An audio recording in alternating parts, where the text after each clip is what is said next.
एक बार जोरदार नारा हम लोग लगाएंगे, आवाज दो, हम एक हैं।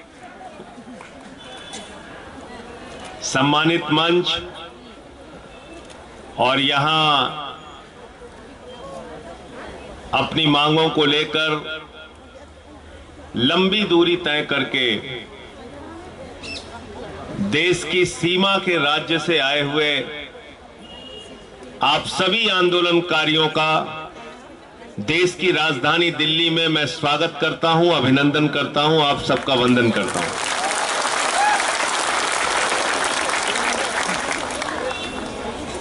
अभी मुझसे पहले आपके लीडर यहां पर बोल रहे थे कि आपका कद छोटा है, आपकी नाक छोटी है, लेकिन आपका दिल बहुत बड़ा है। लेकिन दुर्भाग्य से इस देश के प्रधानमंत्री जो हैं, उनका सीना 56 इंच का है, लेकिन उसके अंदर दिल बहुत छोटा है।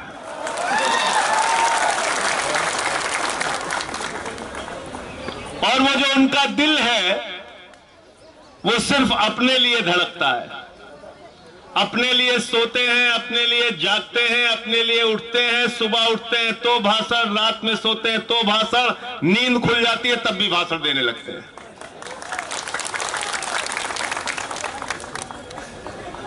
भाषण जीवी प्रधानमंत्री हैं हमारे। अभी इस देश में 1 साल तक किसानों का आंदोलन चला, वो आंदोलन अभी भी चल रहा है। और जब वो बिल लेकर आए थे, वो तीनों काला कानून जब पार्लियामेंट में आया था, उस वक्त भी हमने कहा था कि ये ब्लैक लॉ है, ये काला कानून है, इससे हिंदुस्तान के किसानों के मौत के फरमान पर आप हस्ताक्षर कर रहे हैं, ऐसा काम मत कीजिए मोदी जी। लेकिन मोदी जी नहीं माने। 1 साल तक किसानों का आंदोलन चला, 750 से ज्यादा किसानों ने अपनी शहादत दी उस आंदोलन में। और 1 साल के बाद देश के प्रधानमंत्री को मजबूर होना पड़ा और वो तीनों काला कानून वापस लेना पड़ा। ये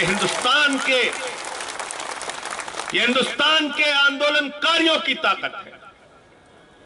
बहुत बड़े समाजवादी नेता हुए डॉक्टर राम मनोहर लोहिया, और लोहिया कहा करते थे कि सड़क खामोश हो जाएगी तो संसद आवारा हो जाएगी।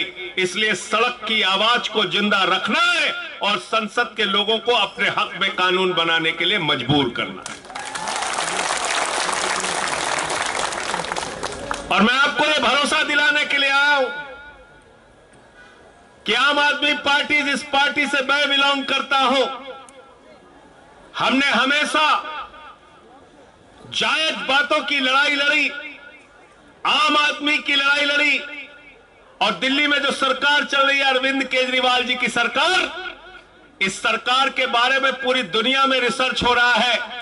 अमेरिका के ट्रंप की बेटी हिंदुस्तान आती है तो वो कहती है मुझे केजरीवाल का स्कूल देखना है। इतना काम हमने एजुकेशन में, हेल्थ में करके दिखाया।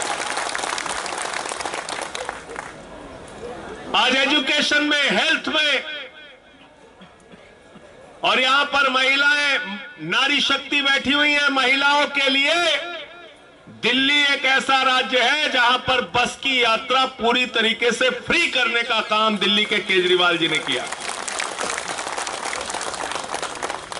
आपकी सेपरेट स्टेट की डिमांड के बारे में अभी आपके लीडर से हमारी बातचीत हो रही थी, उन्होंने सारे पॉइंट्स रखा। त्रिपुरा जिन लोगों का है, त्रिपुरा में उनका राज होना चाहिए और त्रिपुरा में उनके हिसाब से अगर वो एक अलग राज्य की मांग कर रहे हैं तो इस मांग के बारे में केंद्र की सरकार को विचार करना चाहिए, सोचना चाहिए और फैसला लेना चाहिए।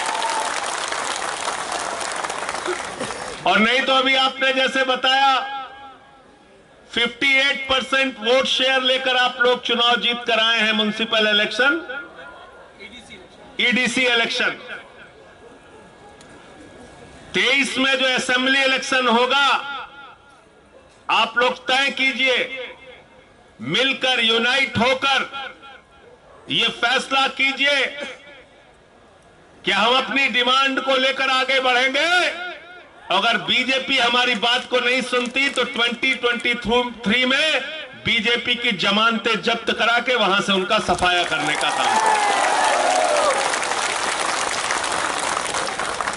और ये बात मैं इसलिए कह रहा हूं कि बीजेपी ने एक फॉर्मूला दे दिया आपको।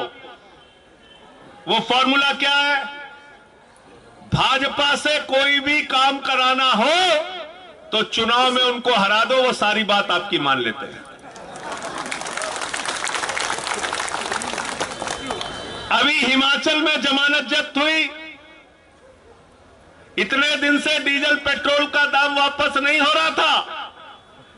जैसे ही चुनाव हारे हिमाचल में, तुरंत डीजल और पेट्रोल का दाम कम हो गया।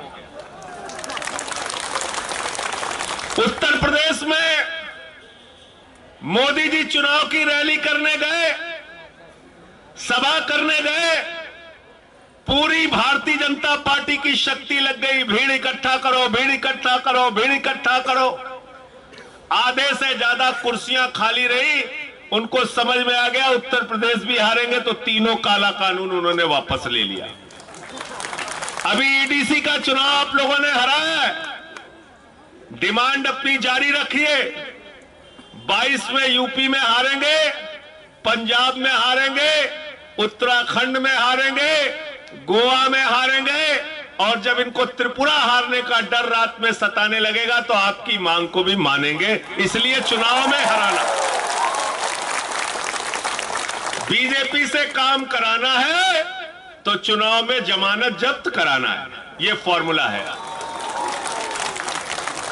यह फॉर्मूला खुद बीजेपी वालों ने दे दिया। और एक बात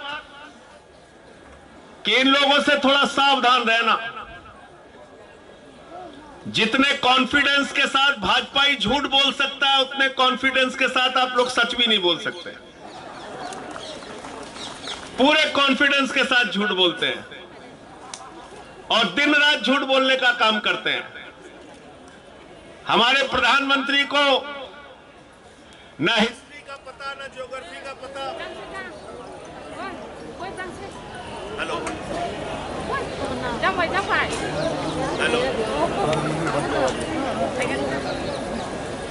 हेलो। तो इसलिए मैं आपकी डिमांड जो है वो अपनी पार्टी की लीडरशिप के सामने रखूंगा, और आगे हमारे आपके रिश्ते बने रहे। दिल्ली में हमारे लायक कोई काम हो तो आप बताइएगा, हम सब हाजिर हैं आपके सेवा के लिए। और आपकी जो डिमांड है उसको पूरा स्टडी करके, पार्लियामेंट सेशन में है तो पार्लियामेंट के सेशन में भी मैं आपकी डिमांड को उठाने का पूरा प्रयास करूंगा।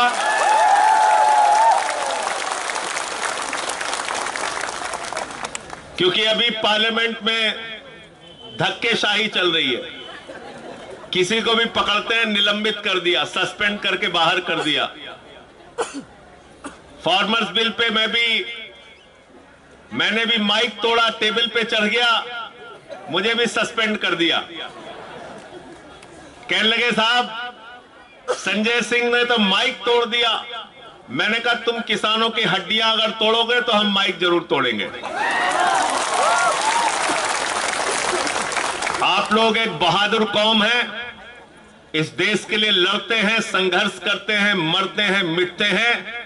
हाथ में तिरंगा लेकर आप दिल्ली की धरती पर आए हैं। मैं आपको यकीन दिलाना चाहता हूं, आपके इस जंग में, आपकी इस लड़ाई में आपका ये भाई आपके साथ रहेगा।